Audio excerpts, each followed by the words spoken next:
হচ্ছে পেজ নম্বর 54। আমি বোঝাচ্ছি নদীর উচ্চ প্রবাহ। নদীর উচ্চ প্রবাহ কোনটা? উৎস থেকে মধ্যবর্তী পর্যন্ত এটা হচ্ছে নদীর উচ্চ প্রবাহ।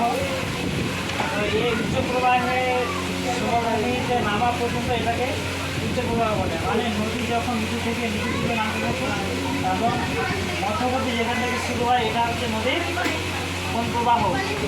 উচ্চ প্রবাহ। এই উচ্চ প্রবাহ ভারতে গঙ্গা নদীর উচ্চ প্রবাহ হচ্ছে উৎস হচ্ছে কোথায়? গোমুখ থেকে হরিদ্বার পর্যন্ত এটা হচ্ছে নদীর উচ্চ প্রবাহ। এটা হচ্ছে গঙ্গা নদী।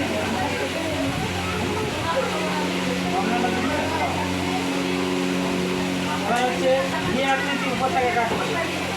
ভি আকৃতি উপত্যকা কাকে বলে? যখন কোনো নদী উচ্চ প্রবাহে তার হাতের ভিড়ের কাছে নদীতে প্রবাহিত হয় এবং এখানে ভি আকৃতি অথবা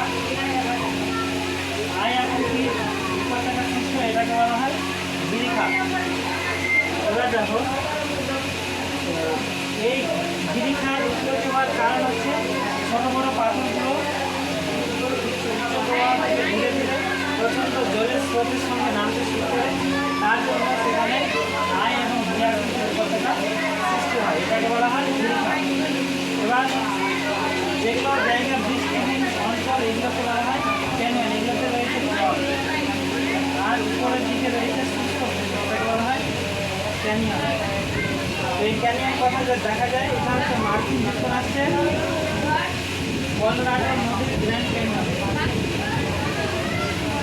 এবার জলপ্রপাত কাকে বলে? যেটাকে আমরা বলি ওয়াটারফল, এটা হচ্ছে জলপ্রপাত। যখন কোনো উঁচু স্থান থেকে নদীর জল প্রচণ্ড স্রোতে নিচের দিকে নামতে থাকে এটাকে বলা হয় জলপ্রপাত।